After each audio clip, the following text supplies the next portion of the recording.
Is this where we're meeting the centaurs? Well, they don't exactly know we're coming, so it's less of a meeting and more of a surprise, I suppose.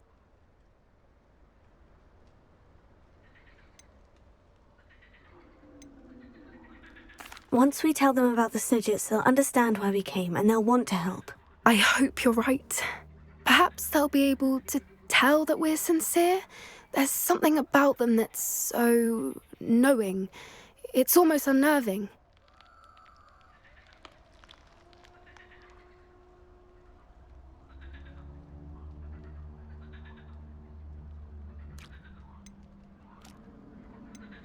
I suppose they are known for having an air of omniscience. That's exactly the right word. Never mind.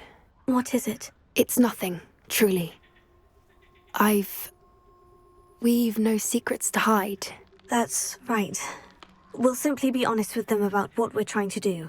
They'll have to help us, won't they? Yes, of course. You're absolutely right. We'll meet with them, tell them about the Snidgets, and I'm sure it'll all be fine.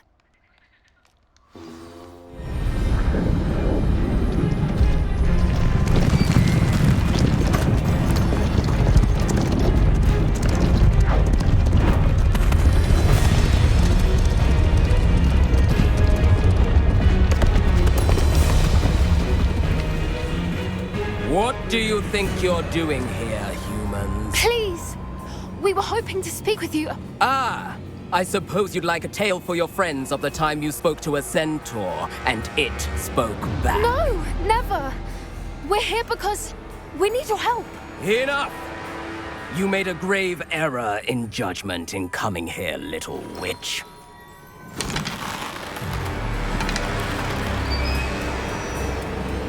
Leave them be, Alec.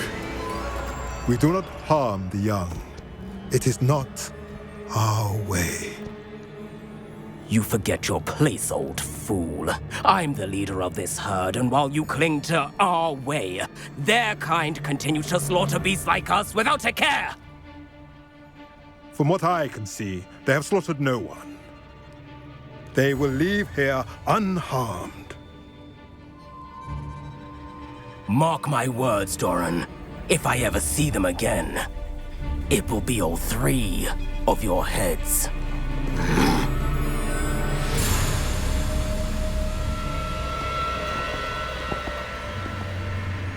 Foolish children. Do you know what happens to wizards who wander here? Now, follow me before Golden Snidgets are still alive, and the poachers are after them. They know that the key to finding them lies in the moonlight, but they don't know what that means, yet. Please, help us find the Snidgets before the poachers do. Could it be?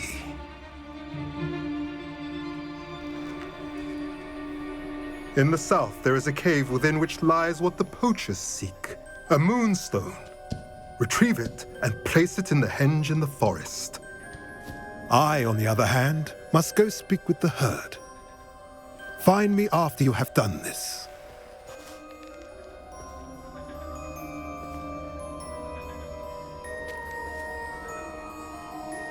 I don't understand. So the moonlight mentioned in the journal doesn't refer to actual moonlight, but to a moonstone. What do moonstones have to do with Snidgets? And why was he so certain about where we could find one?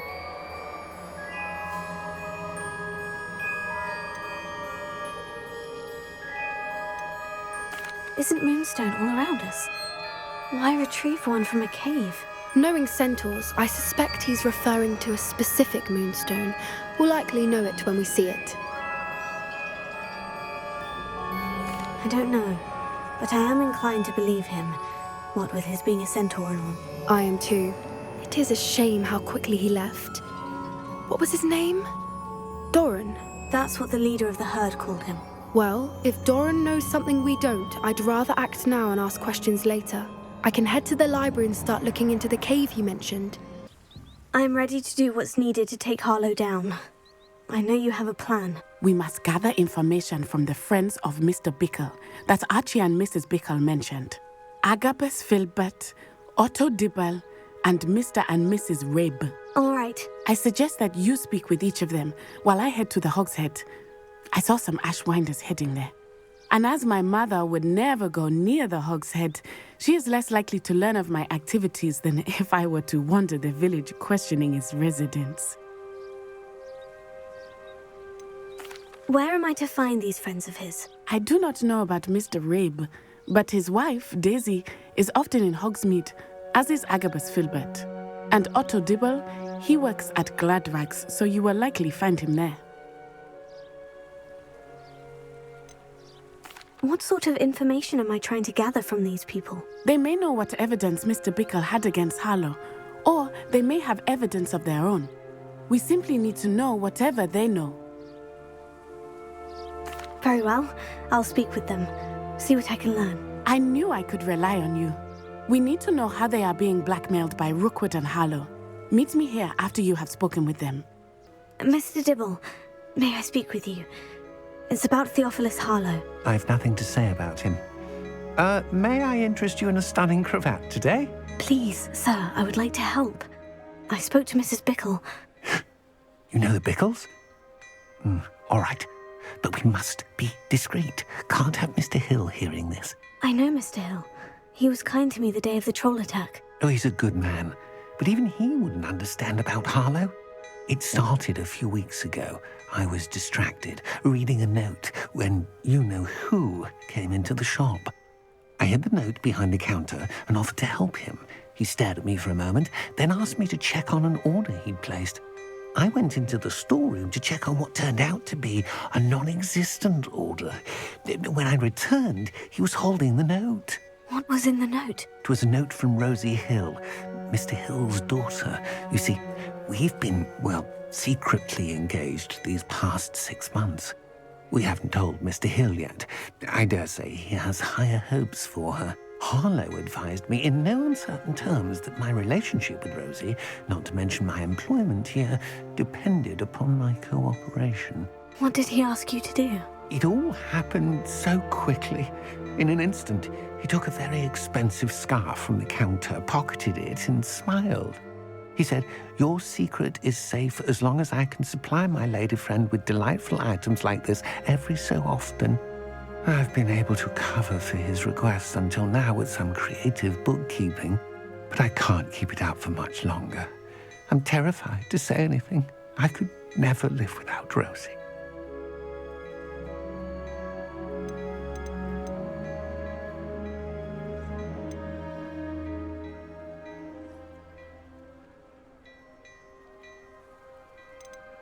Thank you for telling me. I'm gathering evidence to take Harlow down. I would love nothing more than to see him rotting in Azkaban, but be careful. He's an awful man and incredibly dangerous. As for Rosie's letter, should you happen upon it, I have committed it to memory. You may destroy it immediately. Understood. Excuse me, Mr. Filbert. I wondered if I might speak with you about your dealings with Theophilus Harlow. I hope to ease Mrs. Bickle's mind by gathering evidence against him. Tragic, what happened to Bickle. He wanted me to speak out against Harlow for an act of violence committed against me. But I feared Harlow's retaliation, and so I refused.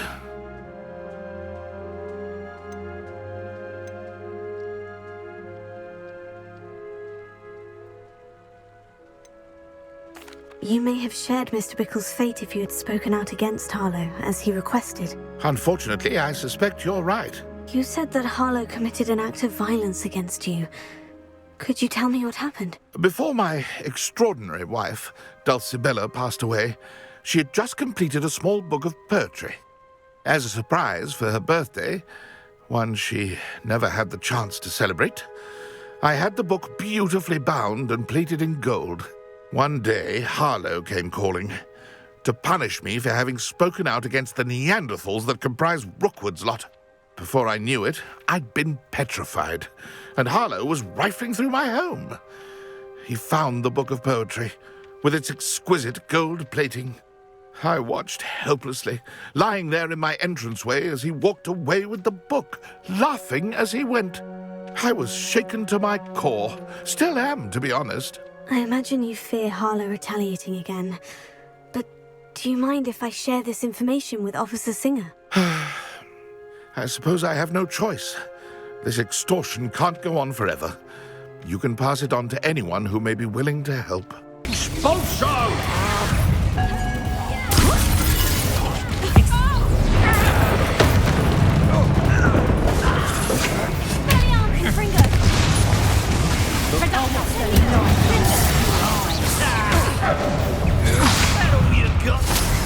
What are your thoughts on electricity?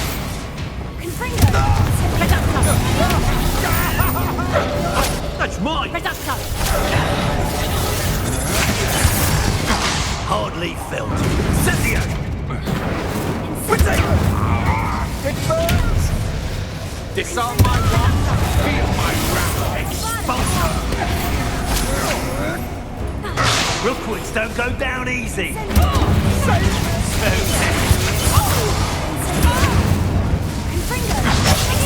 Are you inspired? Inspiration! Expulso! Stop that right now! Might want to look up!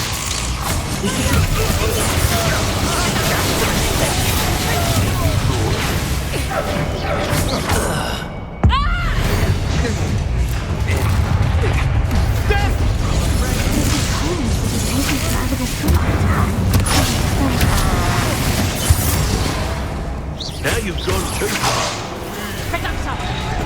Barely felt anything at all. Incendio! Fringo! Nowhere did it go.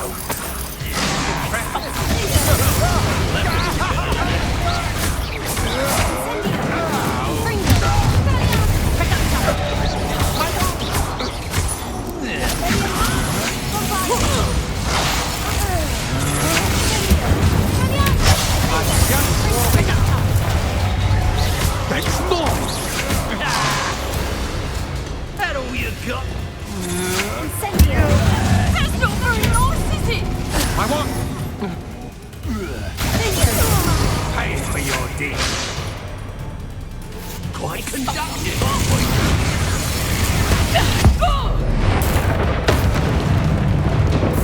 Expulsion! You've made a great mistake.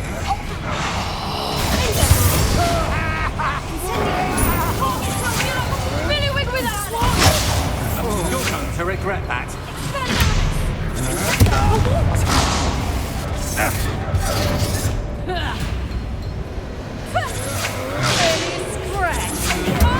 Make it stop!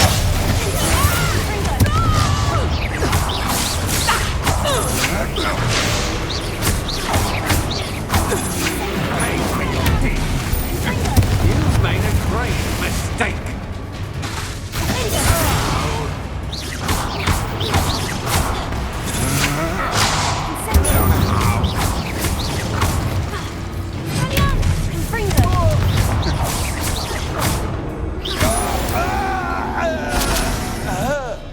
Isco Rabe told me a couple of students had rescued him. Should have known it was you two. Is Mr. Rabe all right? He is. I sent him home to his wife, Miss Onai. Your mother will not be pleased to learn that you're still risking your safety pursuing these dangerous men. Actually, Officer Singer, Natty and I learned of several Hogsmeade residents who've had their lives threatened by the Ashwinders. In addition to abducting Mr. Rabe to blackmail his wife and Natty, Rookwood and Harlow have also extorted Agabus Filbert and Otto Dibble. I will look into all of that. As for the two of you, I appreciate what you're trying to do, but you are taking great risk. Next time, please let the authorities handle the Ashwinders.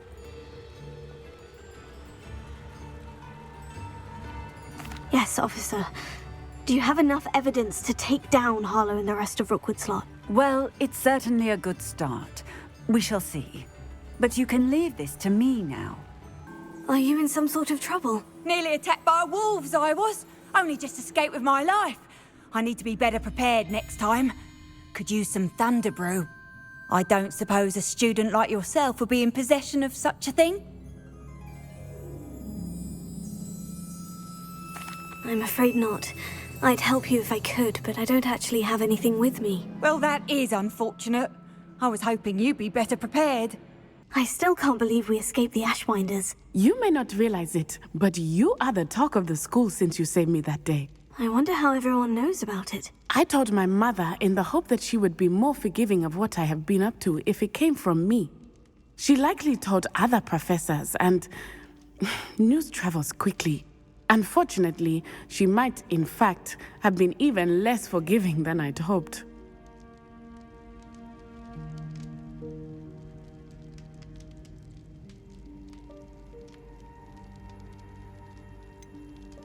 If she knew more about what you've done, I suspect she'd be proud. If she knew any more about what I've done, she would never let me out of her sight again. I'm sorry. Has Officer Singer done anything with the evidence we provided? She has not. Harlow is as strong as ever. Someone needs to stop him, whether it is us or Officer Singer. If someone had stopped the monsters like him in Matabeleland, my father would be alive today. What exactly happened to your father? It was a beautiful day. My mother had gone to tend to a neighbor who was ill, and so my father and I were galloping in the savannah. Galloping? Your father was also an animagus, I take it? He could become the most majestic giraffe, and he would carry me on his back, my arms around his neck. We were on our way home when we surprised a group of bandits who had come from our village. One of them saw me just as he removed a scarf from his face. He shouted and then aimed his rifle. He didn't want you to identify him. Exactly. In an instant, my father bowed his neck to protect me and was hit. As he fell, my father changed back into his human form. When the bandits saw this, they turned and ran in fear. Magic terrified them, and then he was gone. And it was all my fault. Your fault? How so? He died protecting me. If I had been capable of protecting myself, he would still be alive today. My mother and I tried to go on without him, but it became too much for us there. A few years later, we left to come to Scotland. Do you think taking down the Ashwinders will avenge your father's death? No. Vengeance is not what drives me. My father would not want that. He and my mother raised me to believe that it is a privilege to be able to fight for those who cannot. I know there is risk involved, but I feel it is worth it. I am glad you seem to think so too. What does your mother think about all of this? Well, as you saw, she worries a great deal. She is an excellent seer, but I think it bothers her to this day that she did not see my father's death coming. She misses him. As do I. So I believe on some level she understands my need to seek justice in a small way. But that does not mean that she likes it. Do you think your father would approve of the things we've been doing? Oh my, that is a good question. In theory, yes. Although he would worry as my mother does. But I think he, of all people, would understand my persistence. My father never shied away from a fight for good, no matter how ruthless the foe. And I think he would have enjoyed knowing that I had a compatriot like you. I'm sorry, Natty. I can't imagine what you've been through. Your father sounds exceptional. He was. Truly extraordinary. And thank you for your kind words. We all have our burdens. My father had a saying about that. Yes, I remember. Rain does not fall on one roof alone. Exactly. Soon you and I will put an end to the Ashwinders, beginning with Harlow. And once he is gone, we will turn our attention to Rookwood. We are making progress, and we will succeed. Hello, Professor. I have news. The goblins are looking for something. Another repository. They've built drills to help with their search. Most troubling. Are these repositories like the broken container I found at Rookwood Castle? They are. I fear we have no time to lose. Have a look at the map. Fortunately, the next trial is fairly nearby. It's Hogwarts. As you know, I was headmistress in my time. My portrait hangs in the headmaster's office. In fact, I witnessed Professor Black learn of your arrival. and I'll confess that I wondered about you. Wait, is the next trial in the headmaster's office? It is. I had hoped that when the time came, the occupant of that office would be of help to us. Unfortunately, this headmaster seems wildly unconcerned with anything but himself. You'll need to access the office while he's away. I understand. Very well. We'll find some way to get in. Good. I shall meet you in my portrait there. Until then. Oh, here's Professor Fig. The keepers have shown me where the next trial is. Has something changed? Lodgok and I have learned that the goblins are searching for another repository, like the one we saw at Rookwood Castle. And I discovered that they're building massive drills to help in their search. Professor Fitzgerald seemed very concerned. I see. Ranrock clearly knows even more than we suspected. And sir, there's something else. Lodgok knew Miriam. He knew Miriam? They encountered each other at Rookwood Castle. She was doing research. That's where she found the container with the port key. He liked her so much that he let her leave with it, despite orders from Ranrock. I don't know what to say. She could win over almost anyone. I want to hear more of this. And, in fact, I'd like to speak with Lodgok directly. But we've no time now. Where is the next trial? Believe it or not, it's in the headmaster's office. Incredible. Very well, you'll need the password to get past the stone gargoyle. The headmaster's house elf will know it. I don't know the headmaster's house elf. Will he even speak to me? I imagine he's loyal to the headmaster. He is. So you'll need a disguise. I have just the thing. A polyjuice potion. You'll look and sound like Professor Black. Wait, doesn't polyjuice potion require a bit of the person you want to change into? And take ages to brew? It does. So how do you already have polyjuice potion to change into Professor Black? One never knows when such a thing may come in handy. Let's just say I felt the need to be prepared for anything after my fruitless trip to the ministry on his behalf. Now, time is of the essence. Drink up and I shall explain more.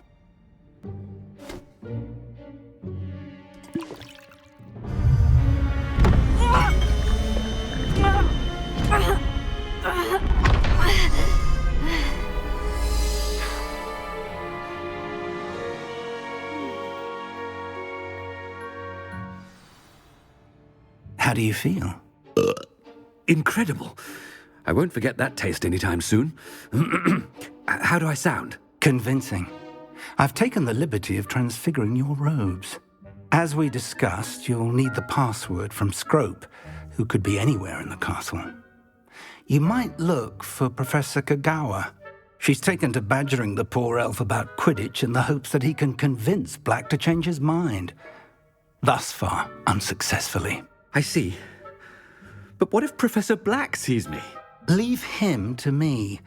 I shall tell him where to meet a liaison from the ministry in Hogsmeade. That should give you plenty of time. Thank you, Professor. I suppose we'll meet again in the map chamber. It's rather strange to hear gratitude coming from Professor Black. I'll see you there.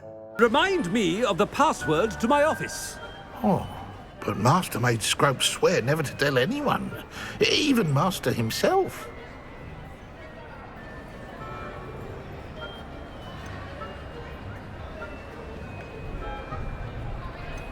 How dare you question me? I've a mind to give you a matching set of ears. Yes, sir. Of course, sir. Scrope begs forgiveness. It is the Black family motto, Master. Right. Of course. Master does remember it.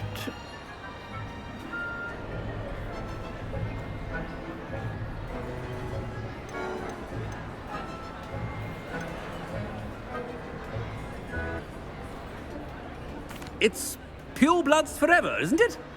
Close, Master. Scrope thinks Master is indeed testing Scrope. It is always pure. Obviously. And, of course, as Master knows, in French. Yes, of course. I order you to pronounce it for me. Oh, but Master knows that Scrope's French is most pitiful. Oh, very well. Toujours pur. Ha! Thank you. Never speak of this conversation with me or anyone else. Of course, sir. Scrope shall try his best to keep out of Master's way. It's good to see you. All thanks to Professor Fig's quick thinking. Now what? Approach the pedestal in the antechamber and read the book that appears.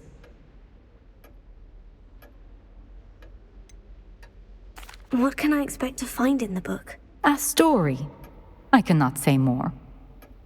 You may recognize some elements of it, as I was inspired by a tale with which many wizarding children are familiar. I suspect there will be more to this than reading a book. Your suspicions are correct. We shall speak when you are finished.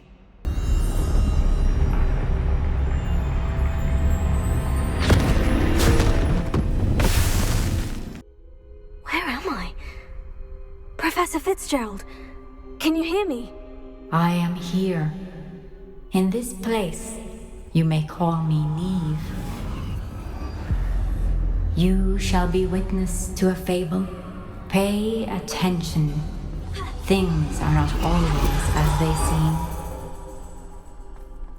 You must move swiftly and cautiously. Use the tools you encounter to find me. The first you will need is a cloak.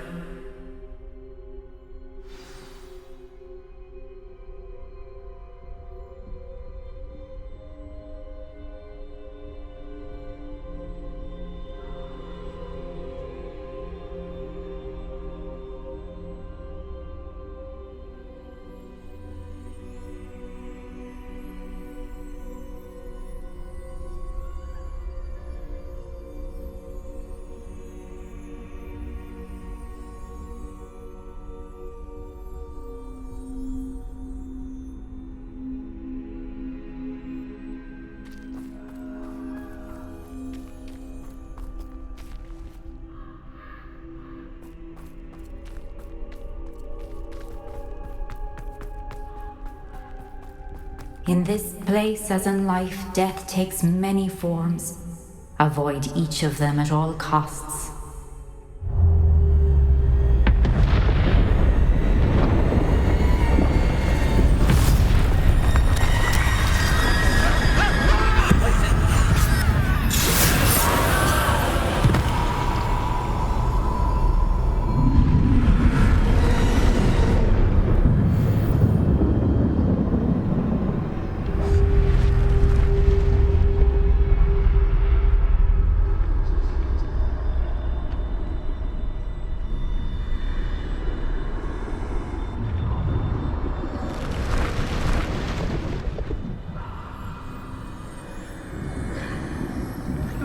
I should have run when I could.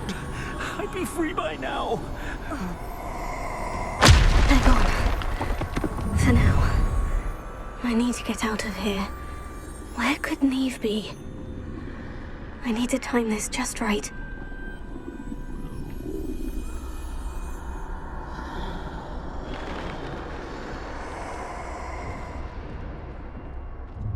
I see. A staircase straight ahead.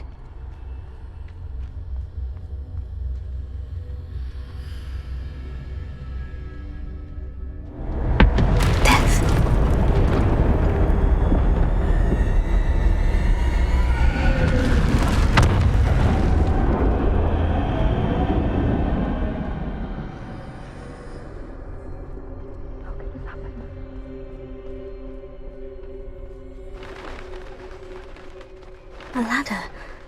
Perhaps they won't be able to find me if I go up there.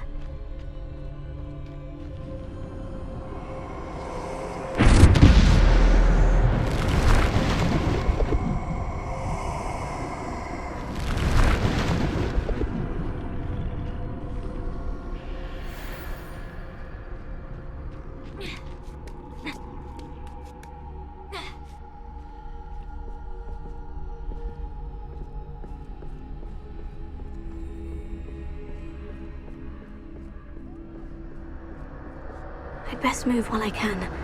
Neve must be here somewhere.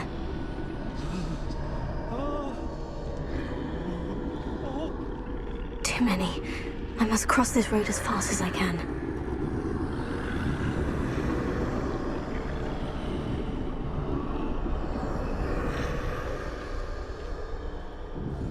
need to go, but I need to find a way past them.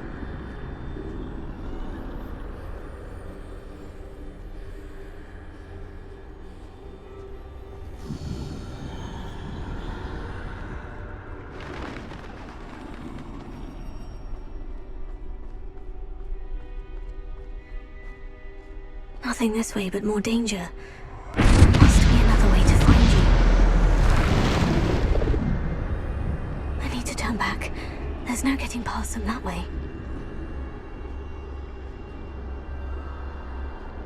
This is the way forward. Finally free. Now, where are you, Neve?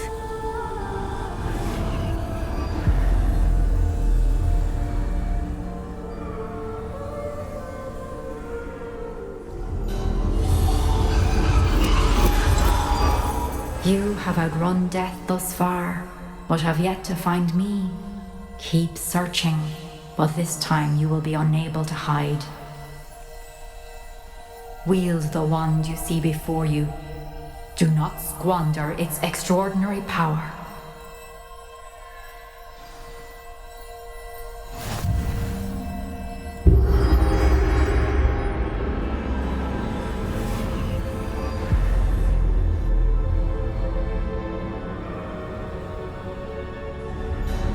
I've never felt such power.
stone.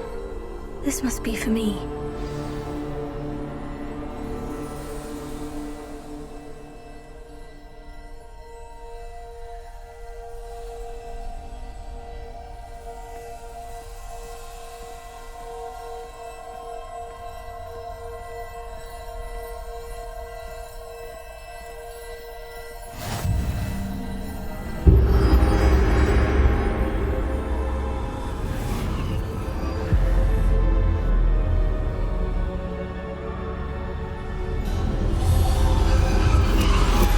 You're far from finished. Pass through the mourners ahead. I can't believe she's dead. Oh, poor Neve. Gone so young. Let us always honor her memory. We won't be the same without her.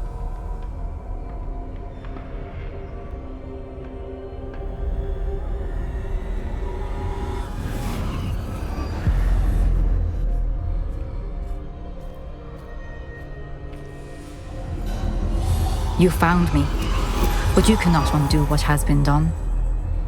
The magic of the stone can only conjure a shadow of my former self.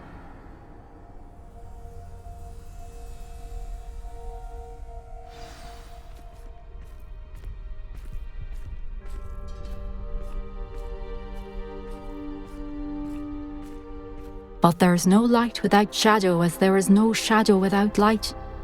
Simply because you can eliminate darkness does not always mean that you should.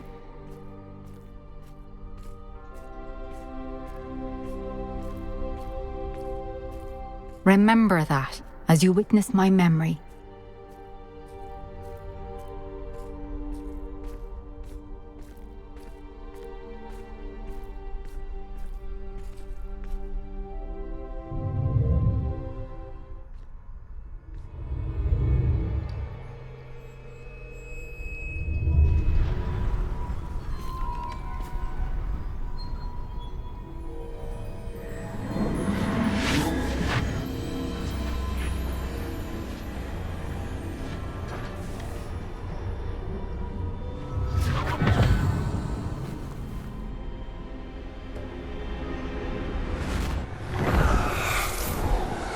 Isadora, what you did for your father was remarkable. Wasn't it?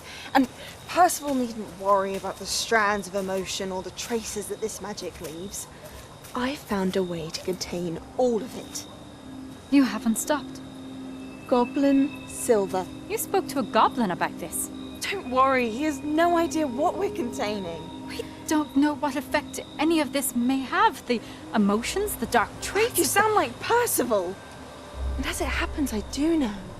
It is a source of strength, of focus. Somehow it enhances my ability to wield magic. I don't follow, Isadora.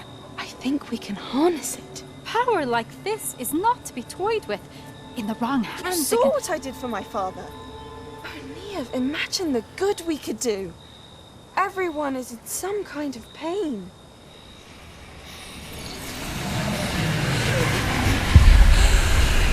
What are you doing?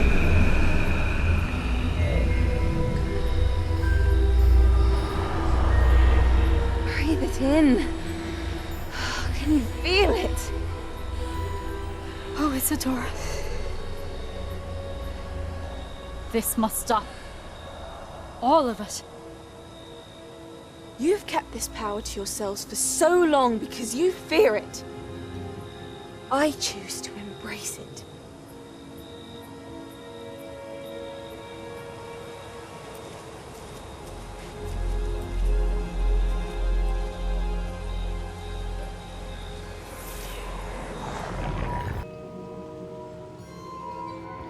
Is it true? Has someone completed the first 3 trials? It is, and I have. But you are so... Young. I know. You must be Professor Bakar. I am. Pleased to meet you. The pensive memory I just witnessed. Was Isadora inhaling painful emotions? She was.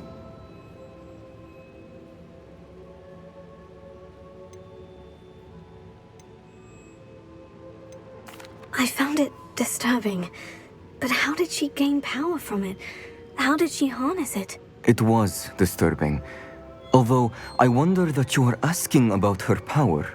I hesitate to reveal the location of my pensive to someone who, perhaps, has yet to understand the responsibility of power.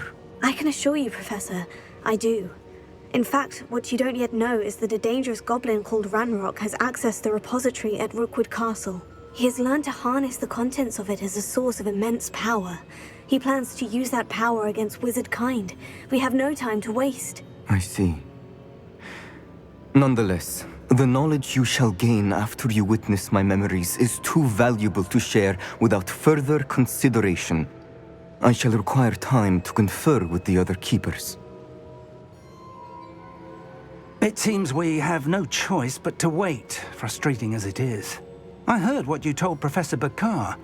Isadora was inhaling emotions to gain power? She was, and she pulled emotions, as she did from her father, from Professor Fitzgerald, without permission. Monstrous. What's more, she said that she found a way to store the traces of magic she extracted in goblin silver. The repositories? Possibly. There's something I didn't get a chance to tell you earlier. Ranrock has been digging at locations tied to the 5 names he found in the journals of a goblin metalworker named Bragbor. 5 names? The Keepers, and who else? Isadora Morganac? Precisely. That's how he's been one step ahead of us. Gringotts, the Tower, Rookwood Castle. If the Keepers won't tell you where the next trial is yet, I say we at least maintain a watch on Ranrock. Perhaps he'll lead us to more information. Perhaps. I hope to hear from Lodgok soon. I haven't heard anything since I learned of the drills. Oh, and as you've probably guessed by now, your polyjuice plan worked like a charm. I knew it would. I may have done too good a job distracting Black. I had no idea he can't hold his fire whiskey.